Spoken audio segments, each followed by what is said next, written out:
You know, usually when a building collapses, there's this expectation of a very clear, scientifically verifiable cause, Right, right? exactly. You bring in the engineers and they dig through the rubble. Right. And eventually someone points at a cracked foundation or like a compromised steel beam and says, there it is. That's why it fell. It's just gravity and natural forces doing what they do. It's deeply comforting to categorize destruction that way. I mean, we inherently want to believe that when massive structures fail, whether those are literal skyscrapers or entire civilizations, it's just an accident of history. Right.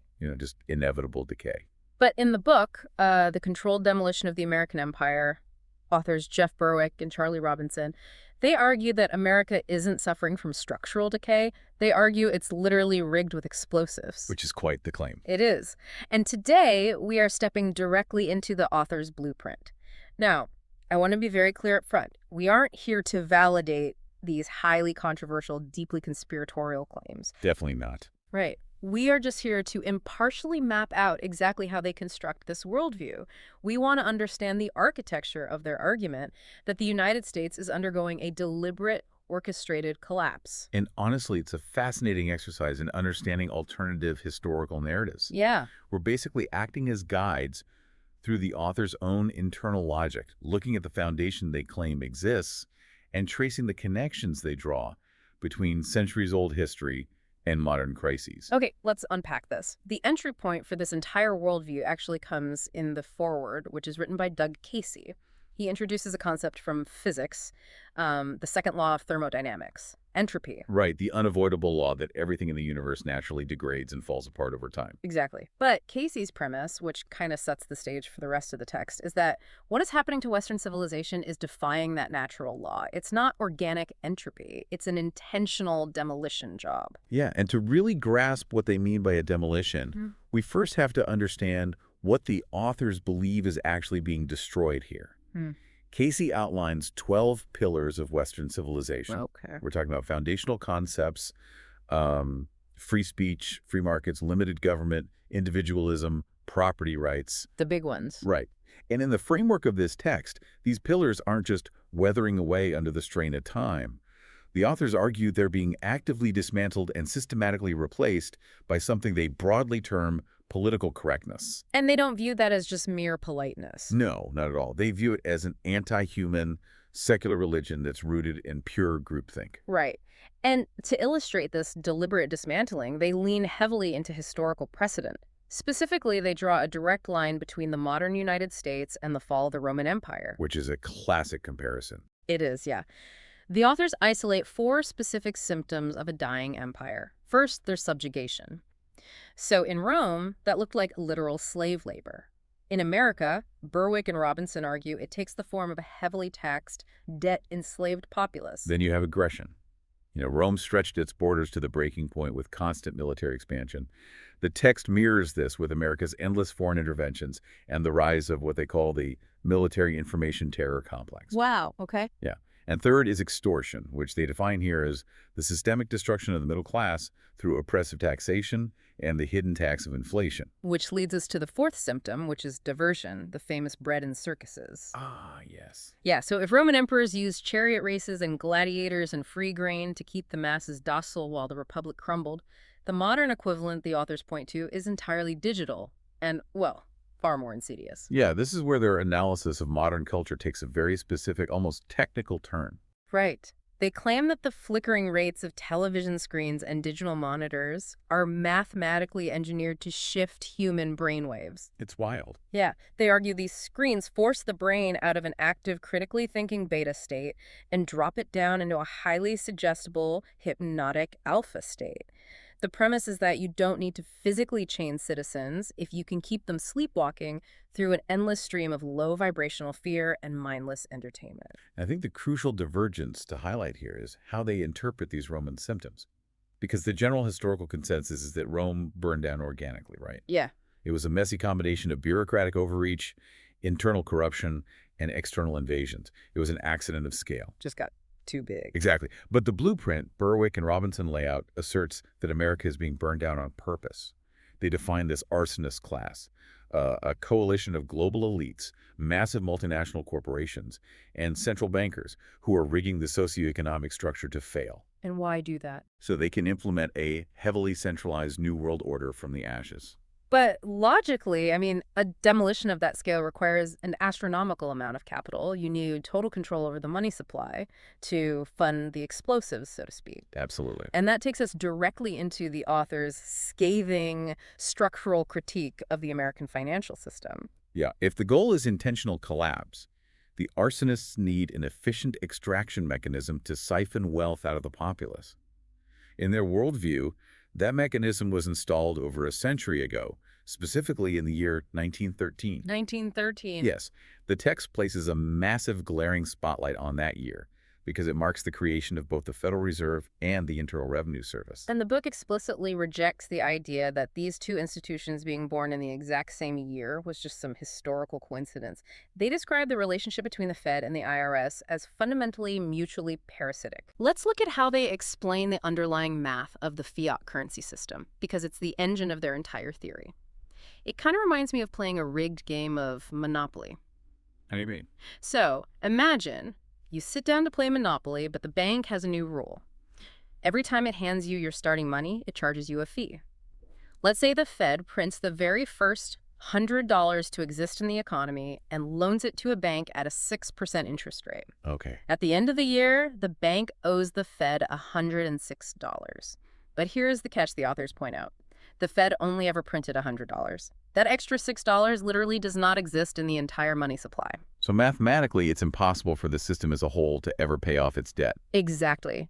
The only way to pay that $6 fee is to borrow more money from the bank, creating a new loan with new interest. Therefore, the authors argue the fiat system is a literal Ponzi scheme. Yeah, it is mathematically designed to require endless cycles of exponentially larger debt just to keep from collapsing today. And as more and more money is continuously injected to pay off old debts, the purchasing power of the currency is just infinitely debased. And this brings the IRS back into the equation. Yeah.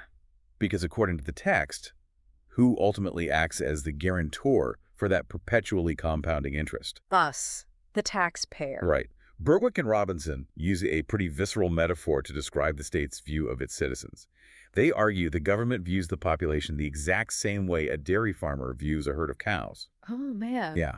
Citizens are livestock to be systematically milked through an endless array of taxes. Yeah. Income, property, sales, licensing, capital gains. Just milking them until they're financially exhausted. Yeah. At which point, metaphorically speaking, they're slaughtered. Okay, I have to jump in here and push back on this architecture a bit, because the sheer scale of coordination this implies is staggering. Oh, for sure. The text notes that the U.S. was $22 trillion in debt in 2019, and we all know it has skyrocketed since then. But wait, isn't the simplest explanation usually the right one? Is it not far more likely that this mountain of debt is the result of colossal human incompetence? It's a fair question. I mean, we have politicians who kick the can down the road just to win a 4-year election cycle. A masterfully orchestrated, century-long trap by a shadowy elite seems like, I don't know, giving human beings way too much credit for competence. Well, the authors actually anticipate that exact skepticism. Their counter-argument is that viewing this as mere incompetence is exactly what the architects of the system want you to believe. Really? Yeah. They argue that debt is not a byproduct of short-sightedness, it's a precision weapon. In their framework, the elites are fully aware the mathematical model is unsustainable. In fact, they're counting on it. Their plan relies heavily on something called the petrodollar. Right, so for those who might not follow global finance, the petrodollar is essentially the agreement that global oil transactions must be conducted in U.S. dollars, right? It creates this artificial global demand for our currency. Correct, and the book predicts a specific tipping point. When global alliances inevitably shift and countries abandon the petrodollar, the artificial demand evaporates. The text theorizes that a massive tsunami of dollars previously held overseas will flood back into the United States. And cause hyperinflation. Exactly. The resulting hyperinflation will be catastrophic for the average citizen. But wait, let me push back on that again. If you trigger hyperinflation, you are burning the currency to the ground. Don't the elites live in this economy too? Orchestrating a hyperinflationary collapse seems incredibly risky for the people at the top of the pyramid.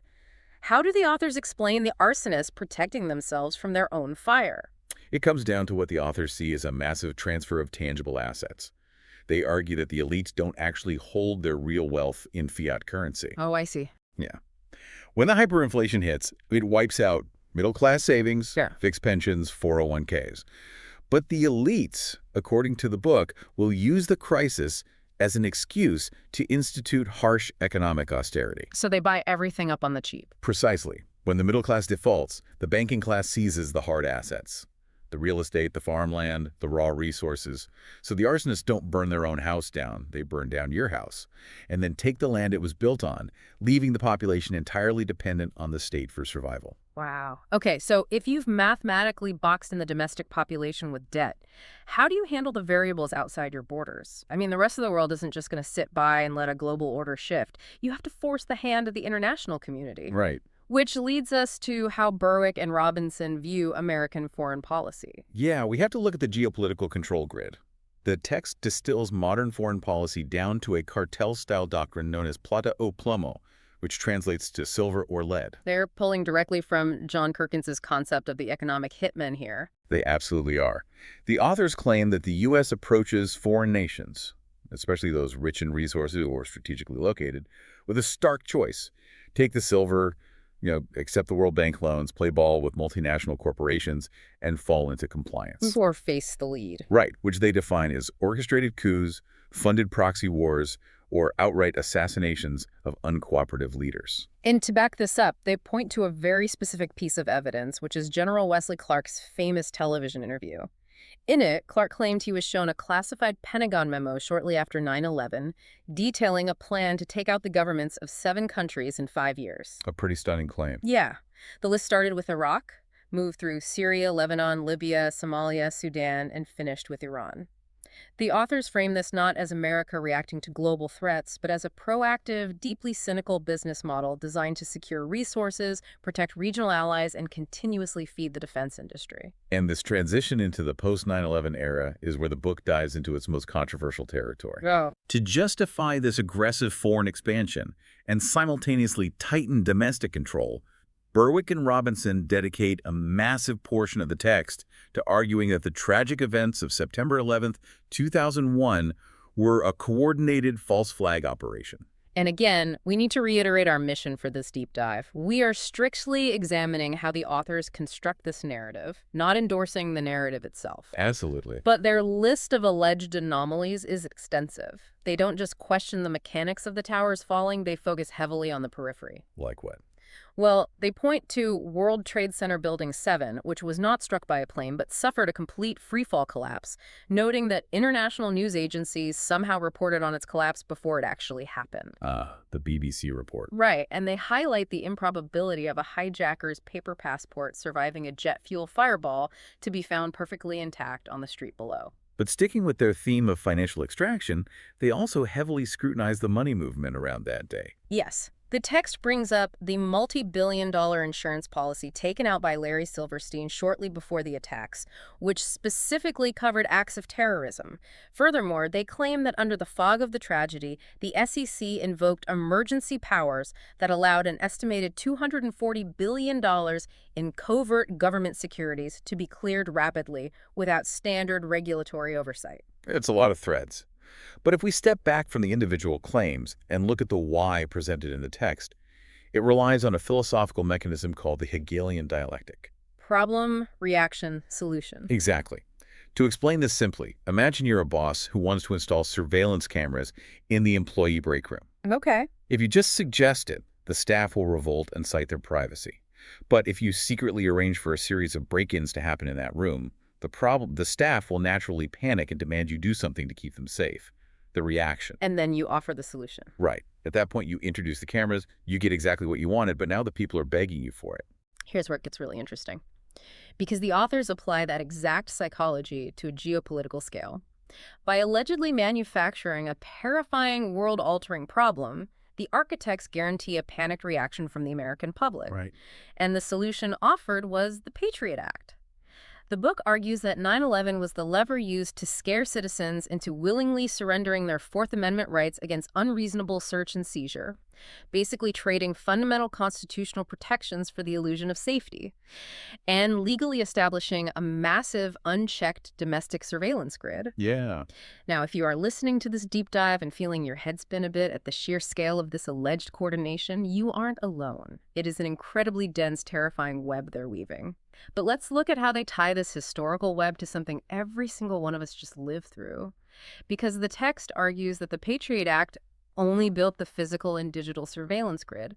They view it as just a warm-up, which leads us directly to the events of 2020. The authors frame 2020 as the final plunger in the demolition sequence. They connect the surveillance state established post 9/11 to what they describe as the ultimate biological and digital control grid, the COVID-19 pandemic, which the text explicitly labels a plandemic. In their framework, this was entirely premeditated. They point to a tabletop exercise called Event 201, which was a pandemic simulation hosted by the Bill and Melinda Gates Foundation and the World Economic Forum in late 2019, just months before the actual outbreak. Yes. They also cite a heavily discussed internet artifact known as the 2015 Deagle projection, an intelligence forecast which they claim predicted the U.S. population would plummet to under 100 million by 2025 due to a combination of a pandemic and a subsequent financial collapse. But the core mechanism of control during the pandemic, according to the book, wasn't just the virus itself. It was the economic response. The authors argue that COVID-19 was utilized as the perfect excuse to mandate global lockdowns. And think about who those lockdowns impacted.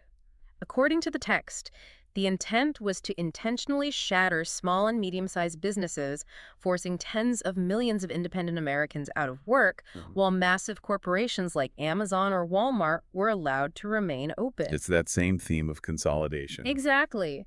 By destroying independent livelihoods, you make the population entirely reliant on what the book refers to as government stimulus scraps. To explain the psychology of how the public accepted this, the text relies on the classic analogy of the boiling frog. It's a visceral image. If you drop a frog into a pot of boiling water, it instantly recognizes the danger and leaps out.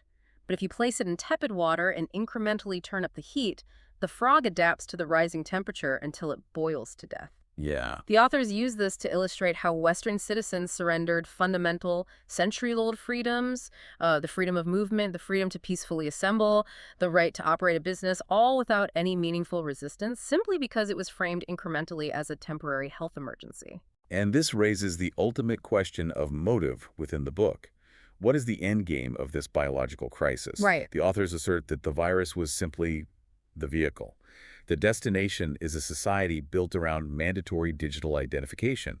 They heavily scrutinize the push for digital vaccine passports, referencing initiatives like an MIT research project involving a quantum dot tattoo that could invisibly record medical history under the skin. And the Microsoft patent. Oh yeah, they even point to a specific international patent filed by Microsoft, which the text ominously notes was assigned the publication number 00606. Quite literally. Yeah, literally. And that patent details a cryptocurrency system utilizing human body activity data. So in the author's eyes, the global lockdowns were not a clumsy public health strategy. They were a live beta test of a totalitarian new world order. By drawing parallels between the surveillance measures rapidly implemented in places like China, Russia, Taiwan, and the U.S., Berwick and Robinson claim that fundamental human rights have been permanently reclassified. How so? They argue they are no longer inherent rights. They have been downgraded into mere privileges that the state can and will revoke at any time if you don't comply with the new digital parameters. Which forces us to look at the historical roots of this ideology. If this grand orchestrated demolition is reaching its climax now, the text argues that the seeds of this rot were not planted recently. They were sown into the very fabric of the nation from day one. Yeah, they go all the way back to the foundation of the country and they pull no punches. None at all. The book frames the Founding Fathers not as noble, liberty-loving philosophers, but as elite Freemasons who embedded their occult symbology directly into the architecture of the new empire. They point to the geographical street layout of Washington, D.C., claiming it intentionally forms a pentagram. Right. They assert that the Statue of Liberty is not a symbol of welcoming freedom, but actually a Masonic torch of enlightenment, passed from the secret societies of France to the secret societies of America. And their cynicism regarding the founding of the country goes beyond just symbols. The text asserts a highly controversial view of the political system itself, arguing that the concept of democracy was fundamentally just a palatable rebranding of free labor for the ruling class. It's a pretty brutal interpretation. They argue that at some point the elite realized that keeping physical slaves was economically inefficient and carried a high risk of violent rebellion. Right, bad for business. Yeah. It was much more profitable and far less volatile to give people the illusion that they were free, let them choose their own occupations, and then simply tax the fruits of their labor. And this deep-seated institutional rot, according to the text, extends directly into the modern regulatory state. The book launches a massive critique of the government's revolving door with powerful multinational corporations, specifically singling out Bayer and Monsanto. Yeah, the authors don't mince words here. They label them the most dangerous companies in the history of the world. The text lists their historical and modern creations, from Zyklon B and heroin to Agent Orange and the ubiquitous weed killer glyphosate or Roundup. Yeah. Berwick and Robinson frame these corporations not as negligent polluters, but as literal intentional poisoners of the global population. And the crucial point they make is that these companies are entirely shielded by captured regulatory agencies like the EPA and the FDA. Which is where the loss of trust really comes in. Exactly. The text points out that these are the exact same agencies that allowed highly toxic asbestos to be wrapped around the nation's schools and infrastructure for an entire century, fully aware of the lethal consequences. What's fascinating about this section is how the authors synthesize this centuries-long history of corruption. To explain why the system seems to be failing so spectacularly and publicly right now, they introduce a concept from journalist Chris Hedges, the era of the idiots taking over. Right.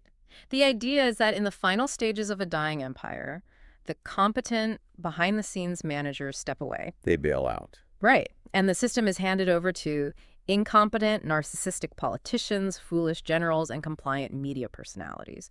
Because the institutional rot is so complete, and because the elite no longer fear any actual public retaliation, they put these idiots in charge to essentially pilot the burning ship into the ground in broad daylight.